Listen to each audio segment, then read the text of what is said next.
El sermón del día de hoy son dos palabras muy simples, sencillas más bien. No juzguéis, ¿sí? No juzguéis.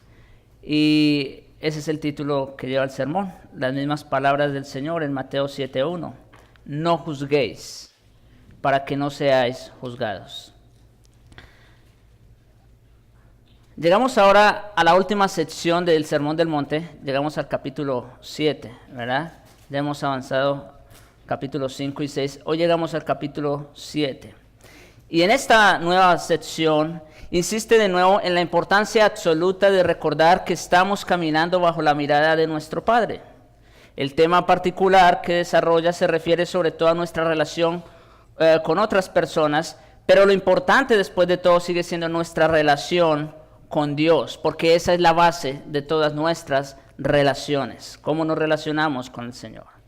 Es como si nuestro bendito Señor dijera que lo que realmente importa no es lo que piensen los hombres de nosotros, sino lo que Dios piense de nosotros. Ustedes saben cómo el Señor Jesucristo ha atacado de múltiples maneras el asunto de la hipocresía, ¿no es cierto? En otras palabras, se nos recuerda en todo momento que nuestra vida aquí es un viaje, un peregrinar que conduce a un juicio final, a una evaluación última de todas las cosas y a la determinación y proclamación de nuestro destino final y eterno. Todos en esta vida somos peregrinos. Unos tendrán un final feliz y dichoso, otros tendrán un final muy triste y lamentable, pero todos somos peregrinos aquí. Todos debemos estar de acuerdo en que esto es algo que necesitamos que se nos recuerde constantemente. La mitad de nuestros problemas se deben al hecho de que vivimos como asumiendo que esta es la única vida, el único mundo. Y por eso muchos se dedican a disfrutar de la vida, a comer, a beber, a vestir, a viajar y a disfrutar de todos los placeres que le puede ofrecer esta vida, porque piensan que eso es todo lo que van a vivir. Pero sabemos que ello no es así. Hay una gran diferencia entre saber una cosa y guiarse y gobernarse realmente por el conocimiento en esta vida. Si se nos preguntara si creemos que vamos a vivir después de la muerte y que tendríamos que presentarnos ante el juicio de Dios, sin duda responderíamos todos que sí, pero nuestra vida, hora tras hora, parece decir otra cosa.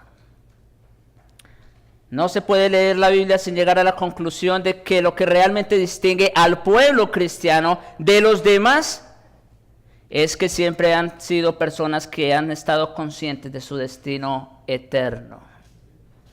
Y es que después de todo, si una persona piensa en el destino eterno de su alma, pues yo creo que no va a estar muy tranquilo, quedan revolcándose en el pecado, en el cieno de este mundo. Por eso, esa es una de las principales características que distingue a un cristiano de uno que no lo es. El cristiano piensa, medita continuamente en las cosas de carácter eterno. Al hombre natural no le preocupa el futuro eterno. Para él este es el único mundo. Este es el único mundo acerca del cual piensa, vive y para el cual se deja controlar. Pero el cristiano es un hombre que debería andar por la vida consciente que solo está de paso. Debería saber que camina en la presencia de Dios y que va a encontrarse con Dios. Y ese pensamiento controla y determina toda su vida. Vive como los santos que menciona Hebreos capítulo 11. Vamos a mencionarlo rápidamente. Hebreos capítulo 11, versículos 13 al 16. Mire cómo viven los verdaderos cristianos en esta vida. Hebreos capítulo 11, versículos 13 al 16. Dice: conforme a la fe murieron todos estos sin haber recibido lo prometido, sino mirándolo de lejos y creyéndolo y saludándolo, confesando que eran extranjeros y peregrinos sobre la tierra. Ven que esa es una de las diferencias entre un cristiano y uno que no lo es. El cristiano está consciente de que está solo de paso en esta vida, de que aquí solo es un extranjero, es un peregrino. Porque los que esto dicen claramente dan a entender que buscan una patria, pero no aquí, ¿verdad? pues si hubiesen estado pensando en aquella de donde salieron, ciertamente tenían tiempo de volver. Si ellos estuvieran pensando en las cosas de esta vida, pues tuvieron mucho tiempo para volver a su patria, volver a su tierra y establecerse. Pero no, en eso no era lo que pensaban. Pero anhelaban una mejor, esto es celestial, por lo cual Dios no se avergüenza de llamarse Dios de ellos, porque les ha preparado una ciudad. Qué bonito escuchar estas palabras, por lo cual Dios no se avergüenza de llamarse Dios de ellos. ¿Cuántos podemos estar seguros de que Dios dice, yo soy el Dios de Ricardo, yo soy el Dios de Marcos, el Dios de Jonathan? ¿Cuántos se pueden estar convencidos de que Dios no se avergüenza de llamarse Padre de ustedes? Esa es una pregunta para reflexionar, precisamente partiendo de que esto es algo que distingue a un cristiano de uno que no lo es. Está consciente de las cosas eternas. Es algo que debemos recordar toda la vida. Debemos tener presente cada parte de nuestra existencia en nuestra relación. Pero también estamos en todo tiempo bajo un proceso de juicio. No solo estamos como peregrinos o como extranjeros en esta tierra, sino que estamos en un proceso, en un camino hacia un juicio final. Esta es otra realidad que debemos tener presente. Mire cómo dice Hebreos 4:13, ahí mismo en Hebreos capítulo 4, versículo 13. Y no hay cosa creada que no sea manifiesta en su presencia. Antes bien, todas las cosas están desnudas y abiertas ante los ojos de aquel a quien tenemos que dar cuentas. ¿Ven que esta vida no es todo? ¿Ven que hay alguien que está por encima de nosotros y lo ve todo? Y es ese mismo a quien también tenemos que rendir cuentas. Estamos en un camino, estamos en un peregrinar. Y al final de ese camino vamos a tener que enfrentar un juicio, tarde que temprano. No sabemos cuándo nos va a tocar. El día y la hora lo sabe solo nuestro Padre. Pero todos vamos para allá a enfrentar ese juicio. Si estamos en un proceso de juicio, estamos preparándonos para ese momento. Este es el tema central de este capítulo 7 de Mateo. Y diría yo que esto es un tema central también en todas las Escrituras y aún también en nuestras propias vidas. Porque, como lo he dicho otras veces, si hay algo a lo que el hombre le teme, es a la muerte. Y la pregunta es, ¿y por qué razón? Pues porque simplemente esa persona aún no se siente preparada para enfrentar el juicio que le espera después de la muerte. Pero aquí estamos en ese camino. Nuestro Señor inicia su consideración de esta gran cuestión acerca de nuestro andar en este mundo bajo el sentido del juicio, en función del punto específico de juzgarse unos a otros. Por eso las palabras allí, no juzguéis. Nuestro Señor sigue usando el mismo método que ha usado a lo largo de este sermón. Hace un pronunciamiento y luego nos lo razona o nos da las razones de por qué dijo eso. El día de hoy, y por causa del tiempo, solamente vamos a ver lo que significa no juzguéis. Pero primero vamos a ver lo que no significa y después vamos a ver lo que sí significa. Y como lo he dicho también otras veces, es importante que primero descartemos aquello que no significan las palabras de Cristo para luego entender con mayor claridad lo que sí quiso decir nuestro Señor. Y si Dios quiere, el próximo domingo veremos las razones de por qué el Señor nos dice no juzguéis. Entonces vamos a ver primero lo que no significa no juzguéis. Se nos presenta aquí una afirmación que a menudo ha conducido a mucha confusión. Hay que recordar que este es un tema que muy fácilmente se puede entender mal. Hermanos, este es un tema que fácil se puede malentender, malinterpretar. Es un tema muy espinoso por donde vamos a ir el día de hoy. Por eso ruego toda su atención para que logremos captar la esencia del mensaje. La cuestión es, ¿qué quiere decir nuestro Señor cuando afirma no juzguéis? Bueno, en una época como esta, tiene suma importancia entender estas palabras, esta afirmación respecto al juzgar, porque hay muchos que dicen que ese no juzgar debe tomarse simple y literalmente como es, con el significado de que el cristiano verdadero nunca debe expresar opiniones acerca de los demás. Hay muchos que entienden esas palabras de esa manera. Pues debemos estar tranquilos, callados. No me interesa cómo viven los demás. Yo no soy quien para juzgar.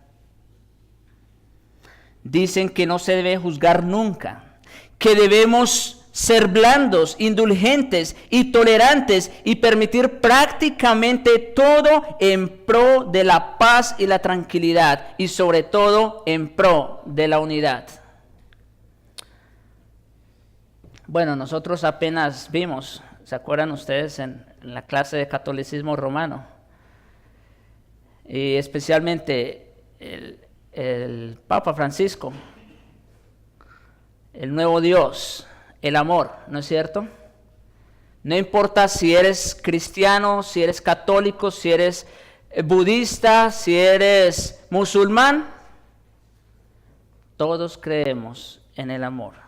Y así todos felices y contentos. ¿Sí? Bueno.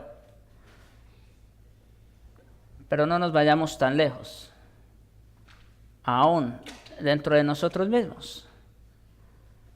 Tendemos a ser blandos, tolerantes con otros. Claro, vamos a avanzar sobre el tema porque, como digo, este es un tema delicado. En esta época no es época para este tipo de juicios, dicen algunos. Lo que se necesita hoy en día es unidad y comunión. De ahí surge el ecumenismo precisamente, ¿no? De que no importa las diferencias de creencias o de prácticas, lo que importa es trabajar todos unánimes. Todos debemos ser uno. Algunos están tan alarmados por el comunismo que afirman que a toda costa se debe aceptar a todos los que en cualquier sentido emplean el nombre de cristiano. Todos debemos ponernos de acuerdo debido a ese peligro y enemigo común, cayendo así en un ecumenismo religioso. Entonces, noten por qué o la relevancia de este tema para nuestros días, porque es una realidad que muchos interpretan mal las palabras de nuestro Señor, no juzguéis. Pues simplemente no hay que decir nada, hay que dejar que vivan como quieran, que hagan lo que hagan. Se suscita pues el problema de si esta es una interpretación posible, y yo diría en primer lugar que no puede serlo. No puede serlo debido a la enseñanza misma de las Escrituras. Tomemos el contexto propio de esta afirmación y veremos de inmediato que esta interpretación de no juzguéis es completamente imposible. Esa de dejar pasar las cosas por alto, de no dar opiniones acerca de los demás. Eso no es una interpretación correcta. Miren, por ejemplo, el versículo 6 de Mateo 7. Dice: no deis lo santo a los perros, ni echéis vuestras perlas delante de los cerdos, no sea que las pisoteen y se vuelvan y os despedacen. La pregunta aquí es, ¿cómo puedo poner en práctica esto si no ejercito un juicio? Nuestro Señor dice que no demos lo santo a los perros.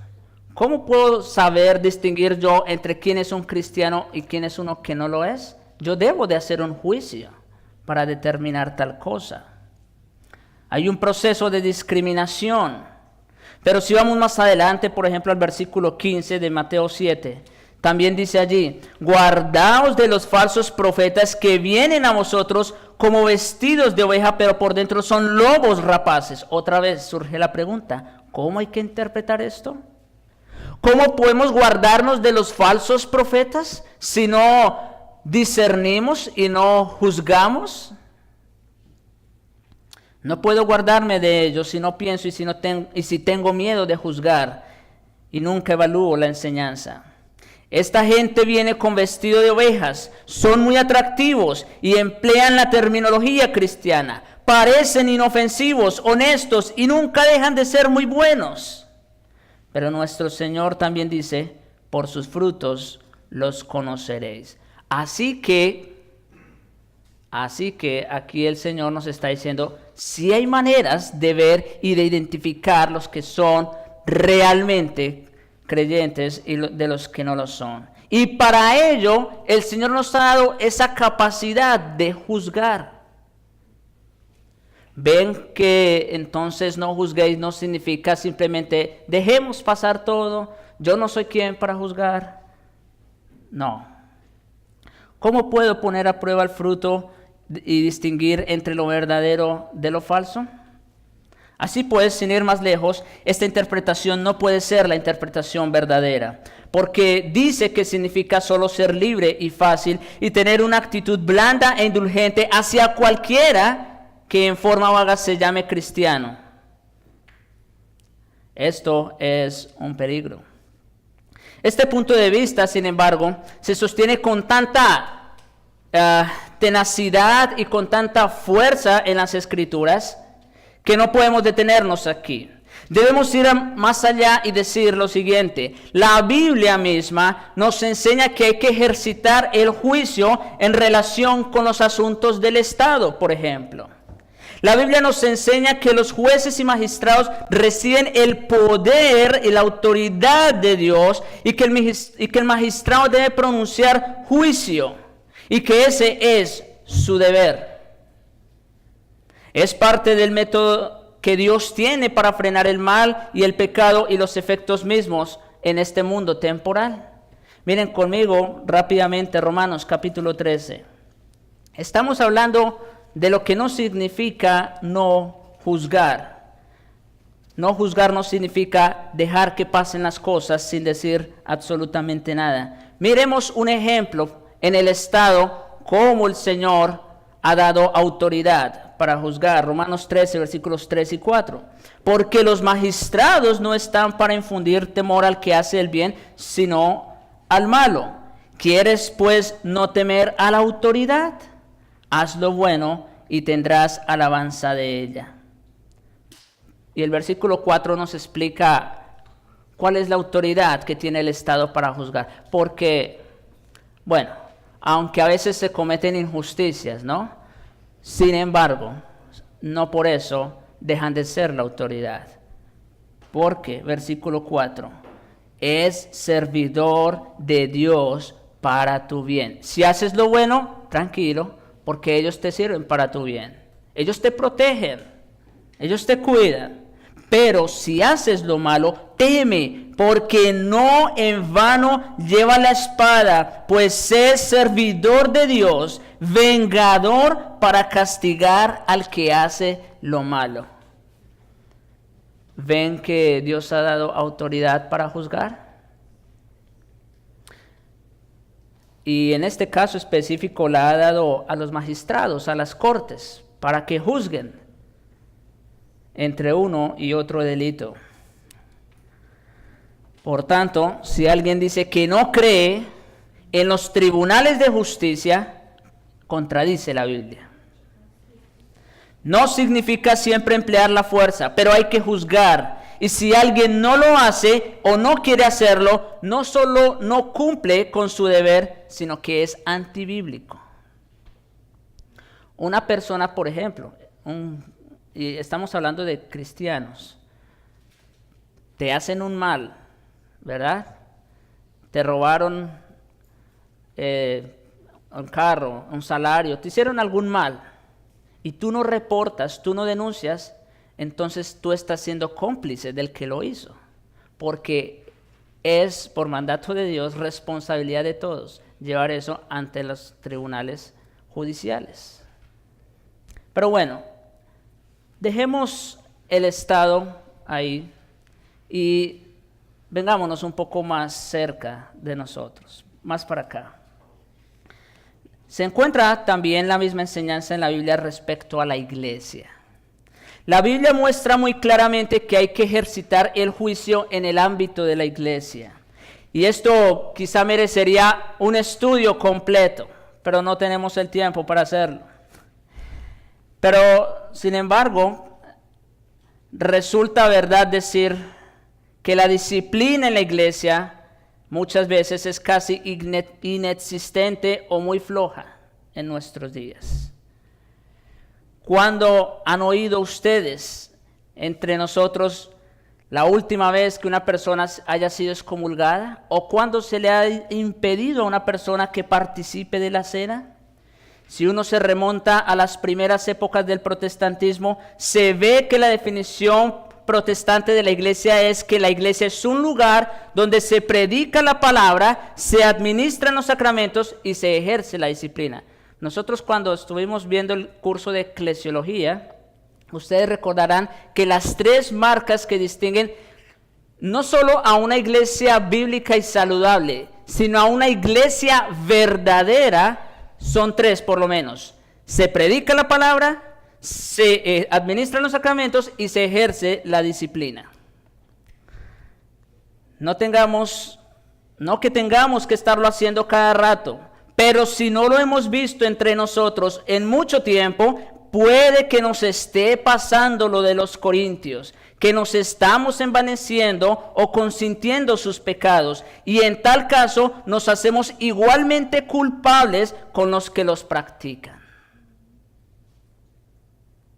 Esto del juicio como que es más fuerte de lo que pensábamos, ¿no? Sí, no juzguéis no significa quedarnos callados ante los pecados de nuestro hermano.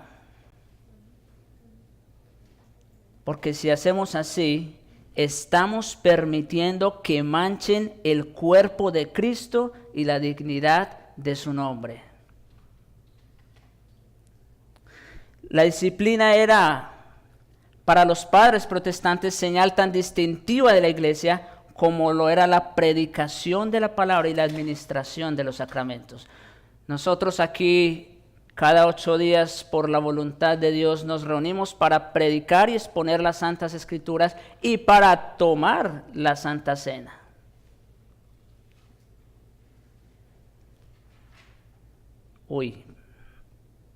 Pero parece que hay una parte en la que todavía estamos un poco flojos.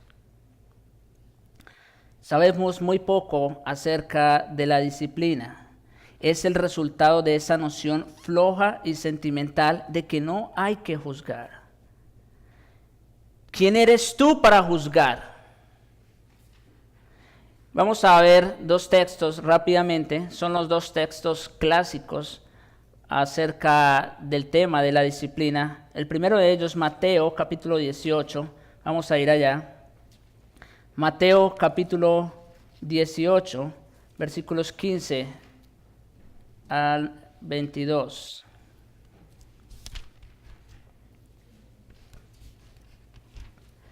Dice allí el Señor Jesucristo: por tanto, acuérdense, antes de seguir ahí, acuérdense que ahorita estamos diciendo lo que no significa no juzgar. Y ya hemos dicho que no juzgar no significa, no puede significar pasar por alto el pecado.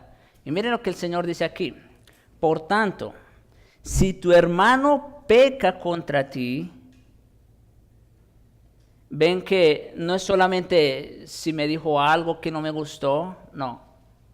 Es si tu hermano peca, está hablando de pecado, contra ti, ve y repréndele estando tú y él solos. Si te oyere, has ganado al hermano. Dicho sea de paso, el propósito, uno de los propósitos principales de la disciplina es la restauración del hermano. No es acabarlo, no, es la restauración. Si te oyere, déjalo ahí, ya, eso es todo. has ganado a tu hermano. Mas si no te oyere, toma contigo a 1 o 2 testigos, para que en boca de 2 o 3 testigos conste toda palabra. Entonces aquí se sigue un proceso. Si no los oyere a ellos, dilo a la iglesia. Si no oyere a la iglesia, tenle por gentil y publicano.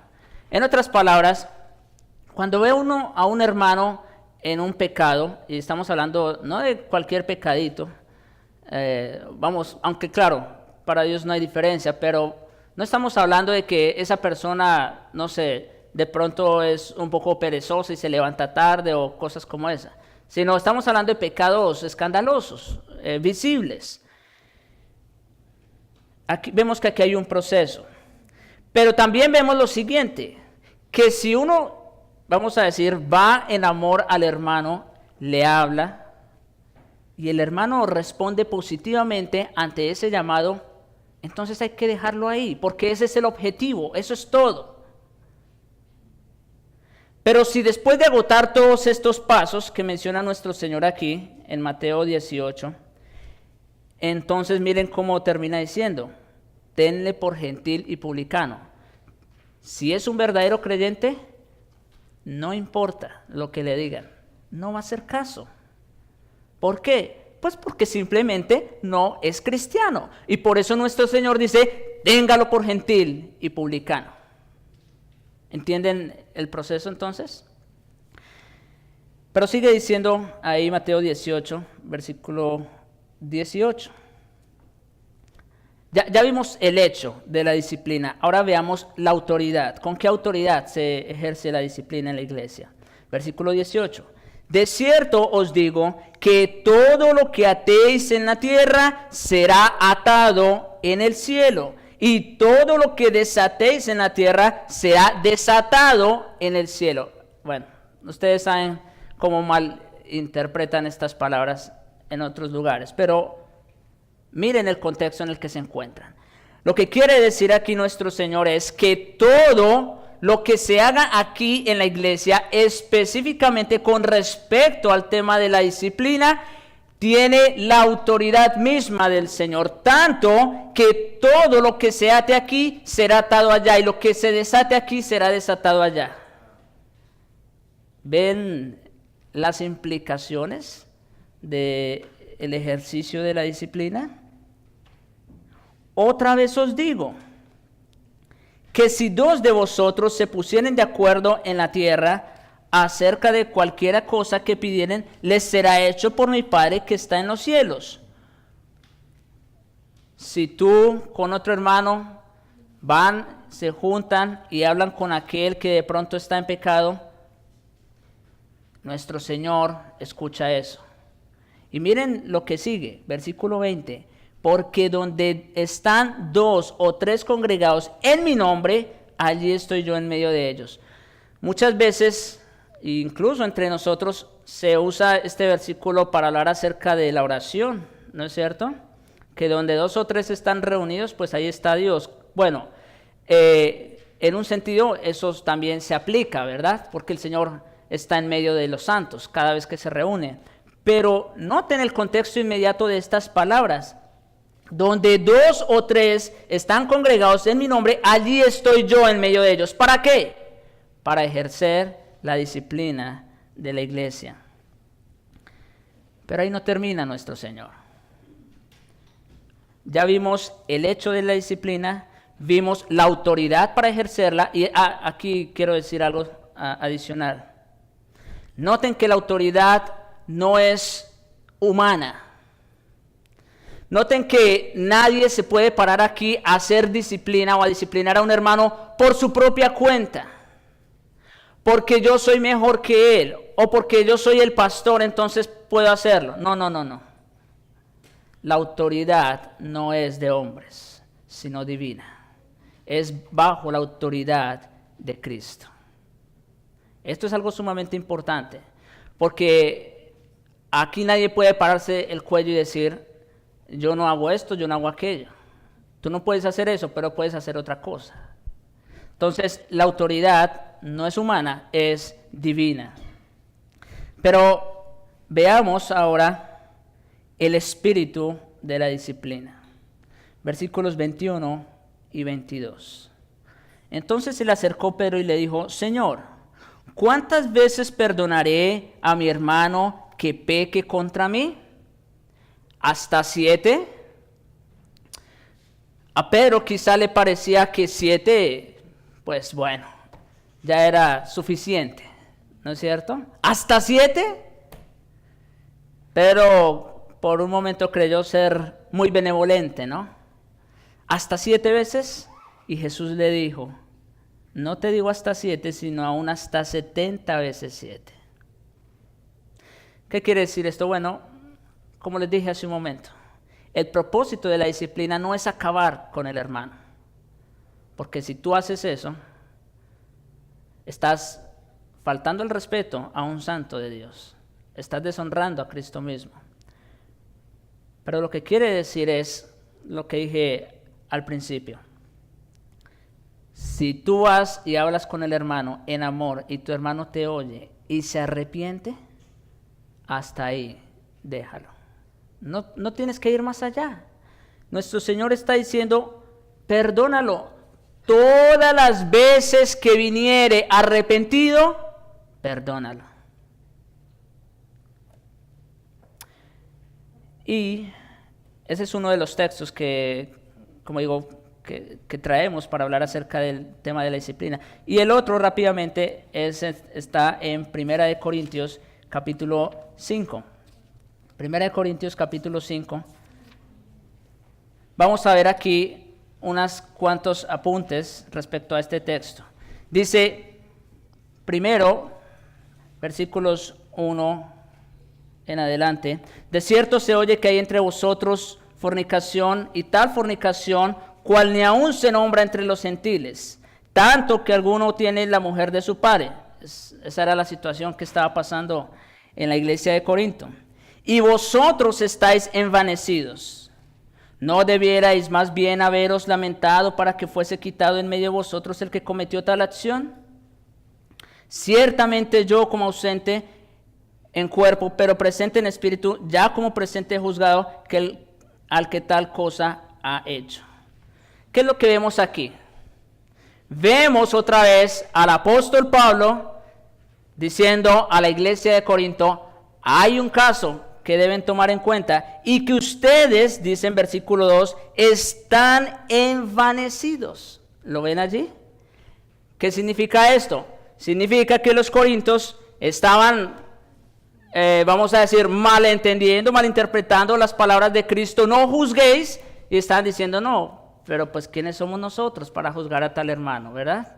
Y entonces, ¿qué había pasado? Se habían envanecido. En otras palabras, estaban tolerando el pecado de tal hombre. Pero ahí no termina. Versículo 4. En el nombre de nuestro Señor Jesucristo, reunidos vosotros y mi espíritu, con el poder de nuestro Señor Jesucristo. Otra vez ven la autoridad de dónde viene. No es autoridad humana. No es porque ustedes están en mejores condiciones que tal hermano. No. Sino en el nombre de nuestro Señor Jesucristo. Reunidos vosotros y mi espíritu con el poder de nuestro Señor Jesucristo. Es bajo la autoridad de Cristo. El tal sea entregado a Satanás para destrucción de la carne, a fin de que su espíritu sea salvo en el día del Señor.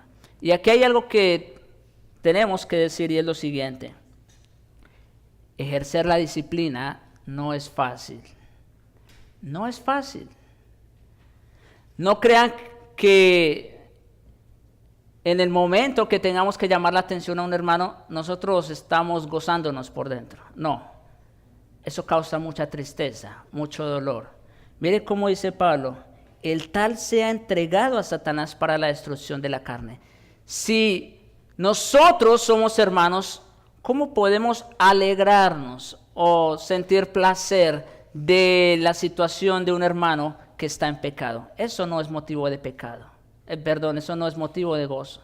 Eso es motivo de tristeza, de dolor. Pero noten el fin o el propósito: a fin de que el espíritu sea salvo en el día de nuestro Señor. Ahora, ahí mismo, en ese texto, Pablo pasa a explicar la razón de por qué debemos hacerlo. Versículo 6. No es buena vuestra jactancia. ¿No sabéis que un poco de levadura leuda toda la masa? Y aquí sabemos que levadura se está refiriendo al pecado, no nos debe caber la menor duda. ¿No sabéis que un poco de levadura leuda toda la masa? Limpiaos pues de la vieja levadura para que seáis nueva masa sin levadura como sois, porque vuestra Pascua, que es Cristo, ya fue sacrificada por nosotros. Es decir, debemos hacer o ejercer esa disciplina para mantener la pureza de la iglesia. La motivación es mantener la pureza de la iglesia y el honor de Cristo. Noten cómo termina el versículo 7. Porque nuestra Pascua, que es Cristo, ya fue sacrificada por nosotros. Así que no, vamos a decir, no ejercer la disciplina en una iglesia local es deshonrar a Cristo. Tolerar el pecado en una persona es deshonrar a Cristo. Y finalmente, vamos a los versículos 9 en adelante. Dice, os he escrito por carta que no os juntéis con los fornicarios, no absolutamente con los fornicarios de este mundo, o con los avaros, o con los ladrones, o con los idólatras, pues en tal caso sería necesario salir del mundo, ¿verdad? A ellos va a juzgar el Señor. Pero mire cómo dice el versículo 11. Más bien, porque aquí está, vamos a decir, la clave para entender a quiénes son los que el Señor llama a disciplina. Más bien os escribí que no os juntéis con ninguno que, llamándose hermano, llamándose cristiano, ¿verdad?, fuere fornicario, o avaro, o idólatra, o maldiciente, o borracho, o ladrón, con el tal ni aún comáis. Es interesante la lista de pecados que Pablo menciona aquí. Son pecados que, si uno se da cuenta, son pecados escandalosos, ¿no es cierto? Son pecados escandalosos. Así que no estamos diciendo que vamos a ejercer disciplina por cualquier pecado, por cualquier asunto, ¿verdad?, sino es pecados específicos. Bien, hermano, vamos a terminar ahí esa parte. Solamente quería decir esto, que esto que acabamos de ver debería transformar la dinámica de cómo y cuándo ejercer la disciplina en nuestra iglesia local. Quizás vamos a cambiar un poco en este sentido para el bien de nuestra iglesia y para la gloria de Cristo. Pero ahora vamos a ver lo que sí significa las palabras de Cristo. Sí juzgar. No juzguéis. Ya dijimos lo que no significa. Pero ahora vamos a ver lo que sí. No nos dice que no hemos de evaluar basados en juicios, pero está muy preocupado por el asunto de condenar. Al tratar de evitar esta tendencia al condenar, algunas personas han llegado al otro extremo y con ello se encuentran en una posición falsa, de estar en todo momento criticando, de estar en todo momento lanzando juicios contra otras personas. Por tanto, si bien decimos que no significa negarse a ejercitar el discernimiento o el juicio, debemos también apresurarnos a decir que nos pone sobre aviso en contra del terrible peligro de condenar, de pronunciar juicios en un sentido definitivo. Y la mejor forma de ilustrar esto es pensar en los fariseos. Ustedes saben cómo el Señor Jesucristo les ha dado duro a los fariseos por su forma de condenar a los demás. ¿Recuerdan ustedes? Les dijo a los suyos que se cuidaran mucho de no llegar a ser como los fariseos en su modo de ver la ley y en su modo de vivir. Estos interpretaban mal la ley, eran exhibicionistas, lo hacían para que todo el mundo los viera, eran jactanciosos al dar la limosna, Se paraban a orar en las esquinas de las calles. Proclamaban que ayunaban, pero al mismo tiempo eran mercenarios y materialistas en su manera de pensar. Recordemos las palabras del fariseo cuando fue al templo a orar. Miren cómo dice en Lucas 18:11. Dice que el fariseo, puesto en pie, oraba consigo mismo y decía: Dios, te doy gracias porque no soy como los otros hombres. Y ahí dicen, no soy adúltero, ¿verdad? No soy ladrón, y ni siquiera como este publicano. ¿Cómo creen ustedes que Dios iba a escuchar la oración de este hombre? Si este hombre se estaba acercando, según a Dios, con un espíritu de hipercrítica. Está diciendo: yo no soy como estos hombres, ni como aquellos, ni siquiera como este publicano. Lo peor de todo era la actitud que tenían los fariseos respecto a los demás. Ellos juzgaban a todo aquel que no hiciera lo mismo que ellos. Y esta es la actitud que condena nuestro Señor Jesús en este texto. El estar juzgando a los demás, condenándolos. Pero el Nuevo Testamento indica también claramente que esta actitud no era exclusiva de los fariseos. Al enfrentarnos con este tema deberíamos recordar la afirmación de nuestro Señor a este respecto cuando dijo: el que de vosotros esté sin pecado, sea el primero en lanzar la piedra. No es exclusivo de los fariseos.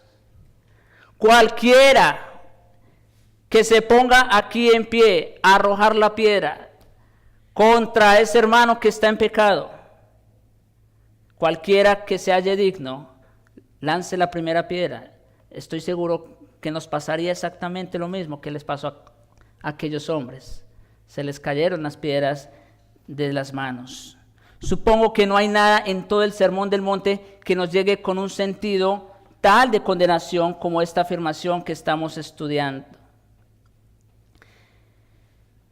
Esto tiende a echar a perder nuestras vidas, a quitarnos la felicidad, los estragos que ha causado. Esta palabra se dirige a cada uno de nosotros. El sermón nos habla y nosotros a veces como que cerramos los oídos. ¿Qué es este peligro acerca del cual nuestro Señor nos pone sobre aviso? Y quiero aquí citar las palabras del Dr. Lloyd Jones, que dice lo siguiente: es el espíritu, está definiendo las palabras de nuestro Señor, no juzguéis, y dice: es el espíritu orgulloso de su propia rectitud. El yo está siempre en la raíz del mismo y es siempre una manifestación de autojustificación, un sentido de superioridad, un sentido de que nosotros andamos bien mientras que los otros no. Esto conduce entonces al espíritu de censura, al espíritu que siempre está dispuesto a expresarse en forma detractora. Y luego, junto con esto, se da la tendencia a despreciar a los demás y a tenerlos en menos. Eso es lo que nuestro Señor quiso decir con las palabras de no juzguéis. Pero como les dije, después de todo, este es el espíritu de los fariseos. Y miren ahora conmigo cómo se podría aplicar esto a nosotros, Colosenses, o cómo el apóstol Pablo trae esto para nosotros. En Colosenses capítulo 2, versículos 8. Colosenses 2:8, miren lo que dice: mirad que nadie os engañe por medio de filosofías y huecas sutilezas, según las tradiciones de los hombres, conforme a los rudimentos del mundo y no según Cristo. Noten que Pablo aquí está llamando la atención a no caer en la trampa, a no ser engañados por medio de esas personas o de esos hombres que quieren imponernos cargas. Dice allí, según las tradiciones de los hombres y no según Cristo.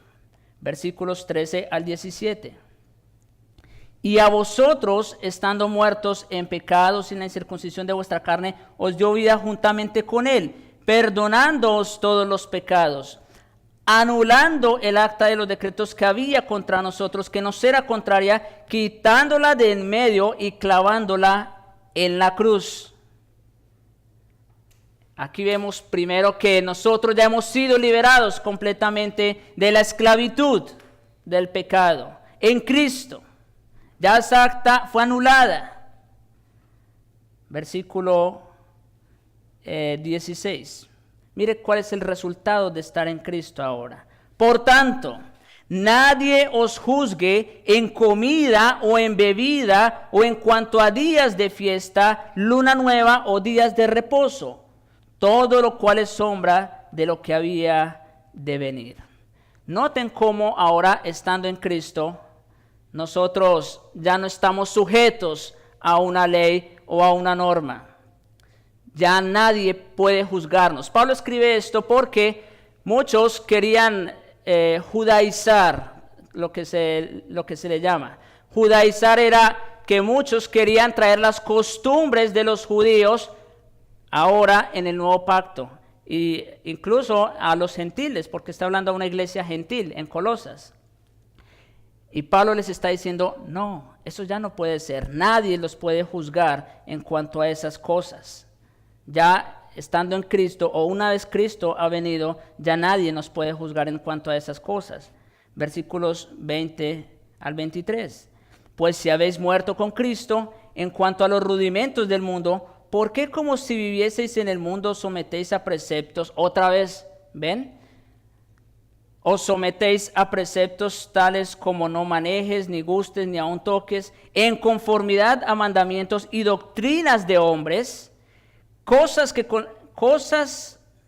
todas se destruyen con el uso. Tales cosas tienden a la verdad cierta reputación de sabiduría en culto voluntario, en humildad y en duro trato con el cuerpo, pero no tienen valor alguno contra los apetitos de la carne. Es decir, otra vez, nadie tiene derecho a juzgar en cuanto a estos asuntos. Lo más importante es que si estás en Cristo, ya no eres esclavo de estas cosas, de estas prácticas. Y en ese sentido, nadie puede juzgar a los demás.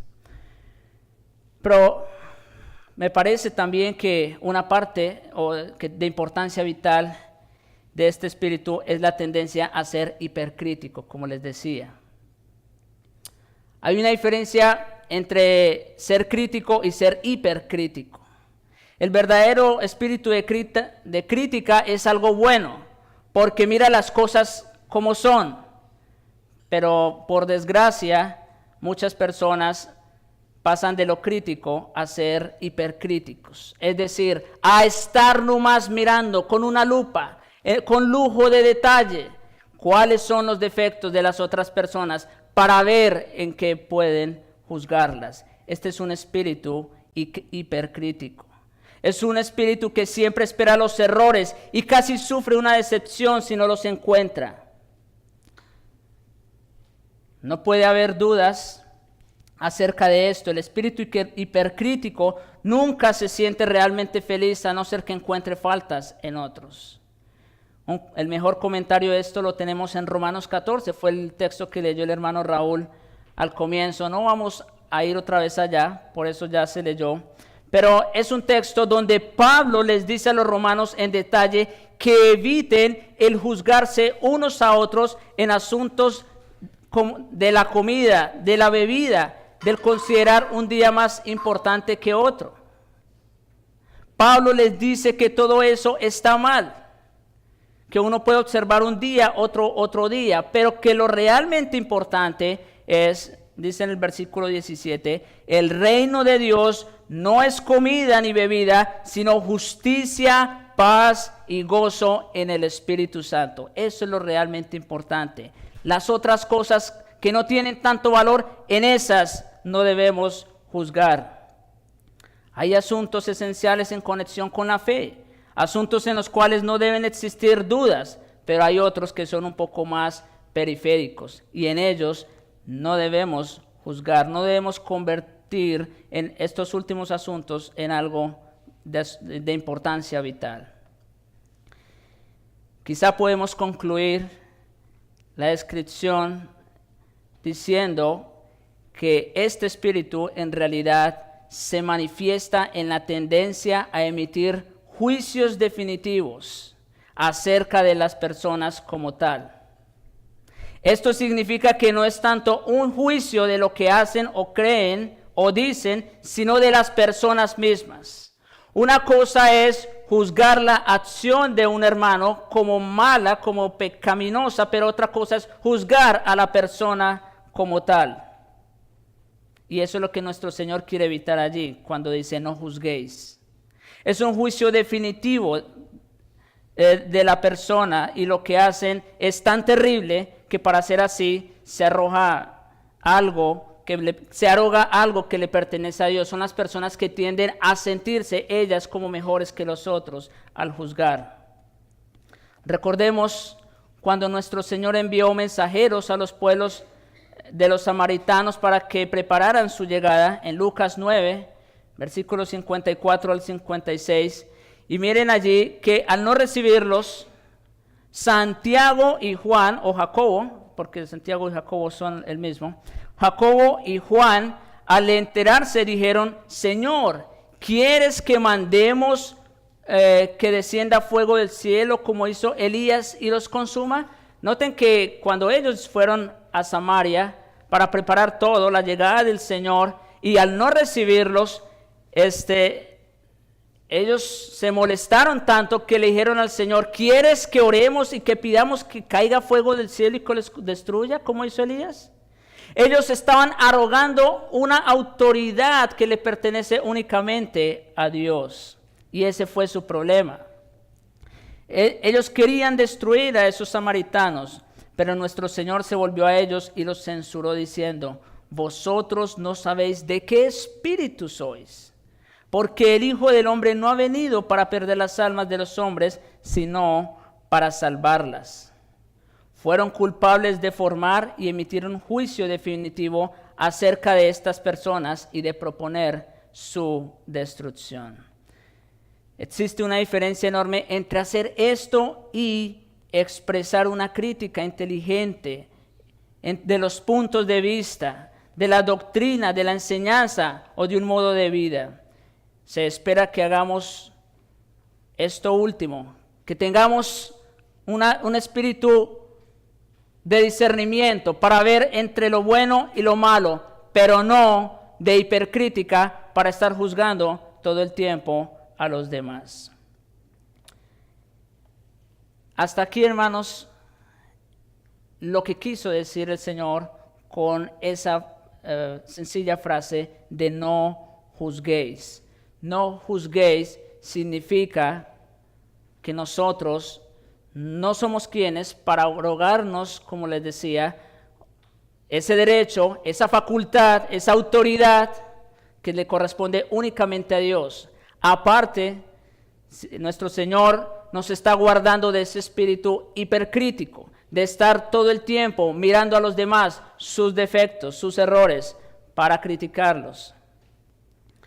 Y también significa el hecho de ver y juzgar entre lo malo que hace una persona y no tanto la persona.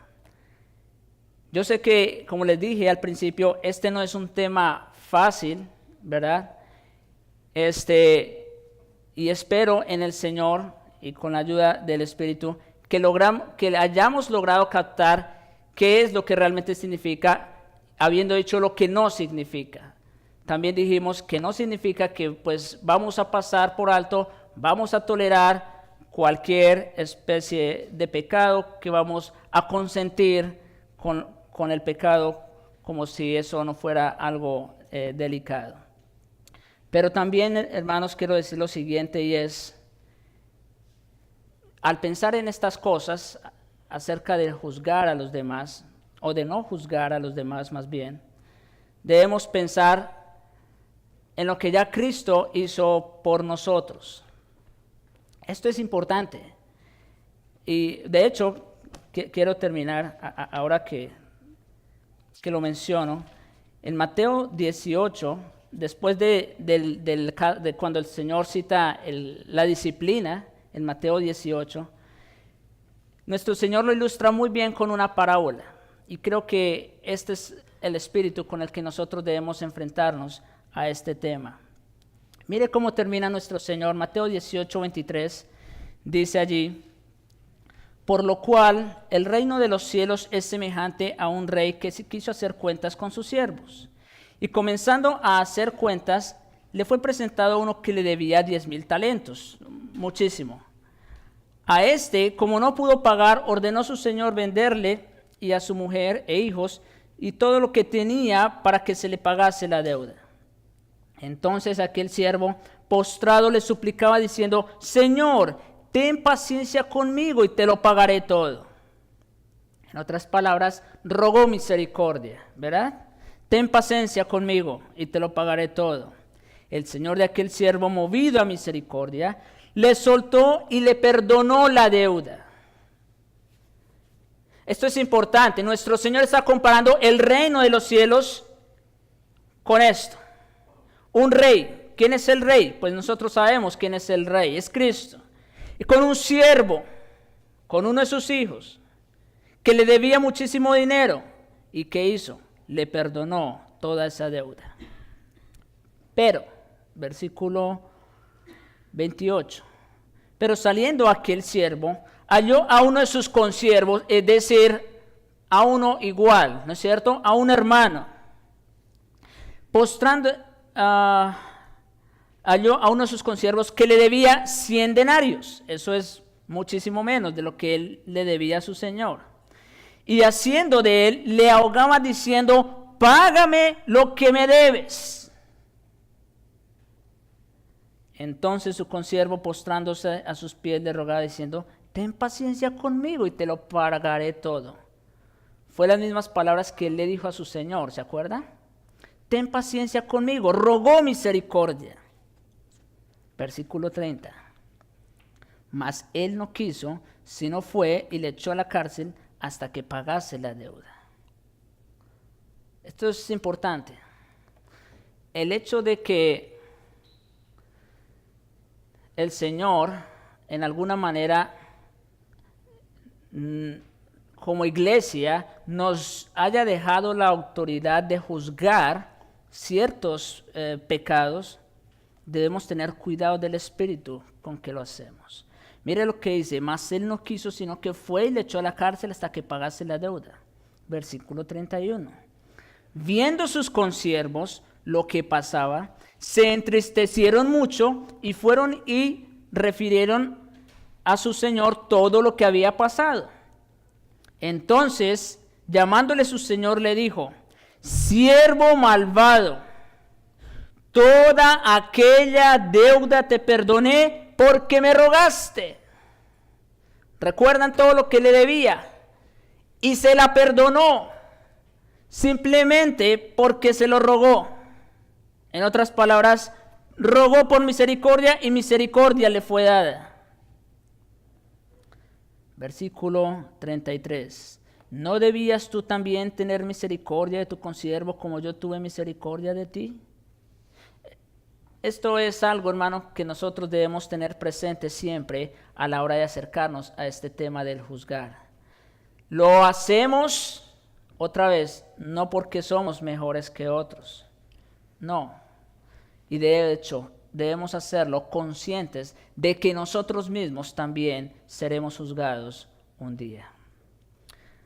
Oremos para que el Señor bendiga su palabra.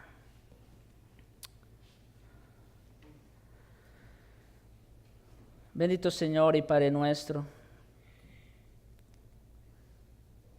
gracias te damos una vez más por tu palabra,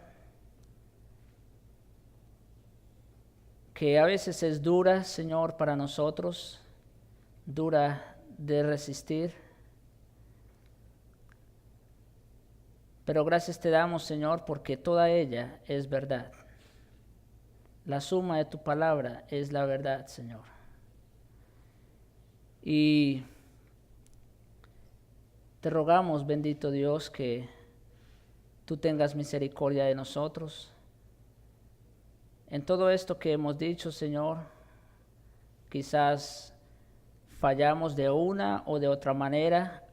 Quizás a veces somos muy blandos, toleramos el pecado en otros. Pero también, por otro lado, a veces somos muy duros y tendemos a juzgar a los demás. Te rogamos, Señor, perdónanos. Ten misericordia de nosotros y ayúdanos también a mostrar misericordia con aquel que nos lo pida. Que por el Espíritu de Cristo, Señor, estemos dispuestos a perdonar todas las veces, Señor, que nos pidan perdón.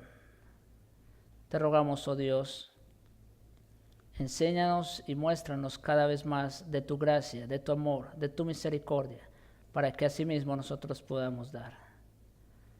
Y también, Señor, ayúdanos para que si en algún momento nos toca juzgar, nos toca ejercer disciplina, te rogamos, Señor, para que nos guardes, nos liberes de ese espíritu maligno, hipercrítico, de creernos mejores que los demás, sino que más bien con tristeza y con dolor lo hacemos. Pero lo hacemos también, Señor, porque queremos la restauración de nuestro hermano. Queremos mantener la pureza en la iglesia, pero por sobre todo queremos honrar tu nombre. Te lo suplicamos, oh Señor, ayúdanos en todas estas cosas. En Jesucristo te lo rogamos. Amén.